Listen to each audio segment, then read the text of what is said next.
Hey everybody, Josh Sigurdson of World Alternative Media here, and guess where I am? I am in Frankfurt, Germany, and I am currently at the headquarters of Deutsche Bank. And we've been talking about them for quite a few years here at WAM, and I thought it would be appropriate to make a little bit of an appearance here. As you can see, we have the Deutsche Bank Twin Towers right there. Now, I can't get in. I already attempted. I should have done it on camera. They didn't want me inside the building. But nonetheless, there's a lot to talk about regarding Deutsche Bank right now because, and forgive me, I haven't slept in about 35 hours. I just got off a flight. But there's a lot to talk about regarding Deutsche Bank right now, considering that the attempted, I should say really attempted merger with Commerzbank failed miserably.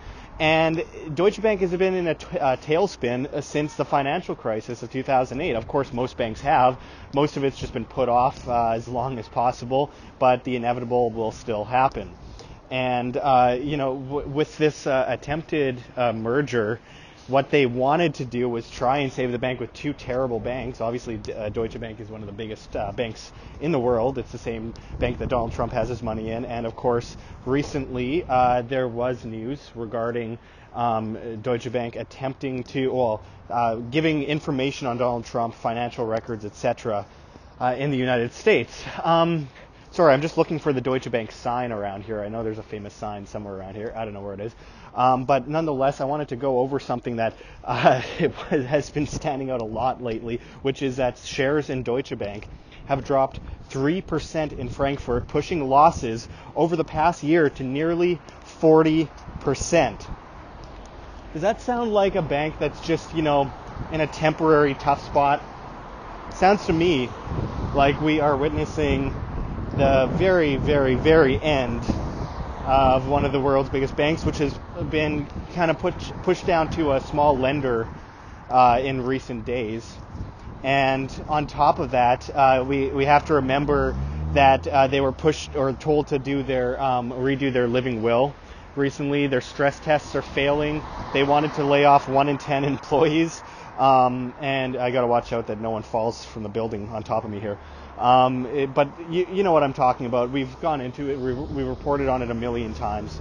And, I find it interesting that you see all this power, all this money, all this, glossiness and ritziness. And then when you get down to the real basics of it, this is a bankrupt bank. This is a bank that cannot stand on 2 feet much longer. And it's a bit of a tribute to what we've seen a million times before in the financial world, which is, they build really high, they build real tall, they make themselves look like they're here to help, but really they just push people into debt servitude. Debt is what they benefit from most. They benefit from making people weak and stupid and in debt. Then they can control them more easily. So that is, I believe, what is, it propped them up and made them powerful, and I think it'll bring them down as well.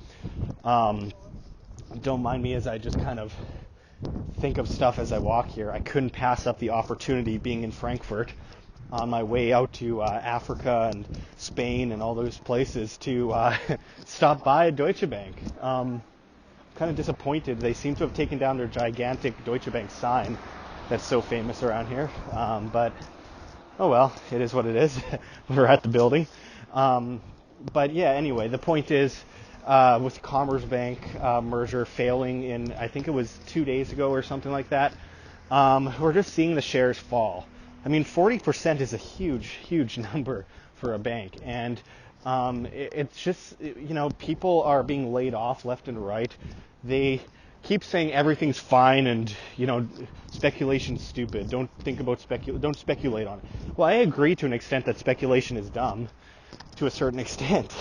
But when you see shares drop 40%, what are they, hoping for a dead cat bounce and make all their money back? Because it's a dead cat bounce. It'll come falling down even further. And this is nothing new with just Deutsche Bank. This is all of the major banks. All the banks are bankrupt, as John Snyson here at WAM has pointed out before as well. If you look at their balance sheets, we're looking at cash to deposit ratios that are insanely low. We're talking cash to deposit ratios sometimes in the ballpark of, less than 1% for major banks. Now, Deutsche Bank is doing better than most banks when it comes to cash to deposit ratios, the amount of deposits covered in cash, but it's still doing terrible. So what does that tell you? So as we see this happen, the crippling of the banking system left and right, we have to remember that this always has happened throughout history. And despite their attempts to claim that, they're too big to fail, they aren't. We saw what happened to Lehman Brothers, and that's small compared to Deutsche Bank. When Deutsche Bank goes, we're going to see a domino effect, the likes of which we've never seen before. And it's going to rattle the entire world. It doesn't have to be all that bad, though. There's lots of solutions. There's more solutions than there are problems. In the end, look at the way cryptocurrency is affecting the banking system right now. Look at the way, gold and silver has in the past, which, by the way, Deutsche Bank is a massive manipulator of gold and silver. They've been caught spoofing markets red-handed on multiple occasions and to a dramatic scale. So I can't help but laugh a little when I see this start to happen to this monolithic building full of criminals. And that's what it is. And we all have to come to the point where we admit that. We realize that. We realize that these entities take advantage of people that don't understand money in order to control them.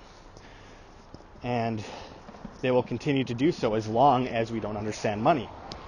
But there are revolutions happening. Look, they do it for the sake of convenience. So on the free market, we have to bring to them something out of convenience as well that is actually good for the good of the populace, not for the indebting of the populace. I don't know how else to end it. The European Central Bank is in town here too. I don't know. I'm just passing through, but I just took a very long, expensive cab ride over here because I, again, couldn't pass up the opportunity. There's so much happening in the news lately regarding the banks, especially Deutsche Bank, especially a bank that was at one time one of the biggest in the world. If you look at the derivatives exposure of this bank, it's unbelievable. And I remember it wasn't that long ago that it was like, what was it again? $75 trillion in 2016. $75 trillion.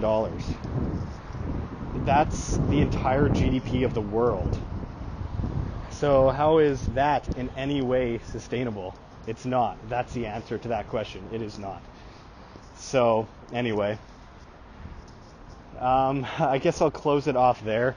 And just stay tuned. We are going to get as much video up as humanly possible in the next few weeks. Stay tuned to check out new videos from Tim Pashot and John Snyson as well while I'm running around, hoping that they get lots up, and I know they will, and I'm looking forward to that. And yeah, just stay tuned, and we'll try and do more videos like this. I don't know. I hear John is going to Ottawa soon, so maybe he can do something at the Bank of Canada. I don't know. Anyway, thanks for tuning in, everyone. And until next time, this is Josh Sigurdson signing out from World Alternative Media. Find the truth, be the change. Like what you see here, OM? Don't forget to check the links below. GoFundMe, Patreon. We can't do it without you. Any donation is very much appreciated, especially as we are so heavily demonetized and censored by YouTube as these guys come in and flag all of our content as hate speech. The shadow banning is getting really bad, guys. Also, check our Bitcoin address right here on the screen or in the description below. We really appreciate it. And of course, check us out at the Red Pill Expo 2019. Of course, the great G. Edward Griffin and so many other incredible speakers will be there. Our link for that is below as well. And we cannot forget Mike Maloney's goldsilver.com, which you can also find in the description. One of the greatest market and monetary historians out there. We really encourage everyone to check that out. But until next time, this is Josh Sigurdson signing out from World Alternative Media. Find the truth, be the change.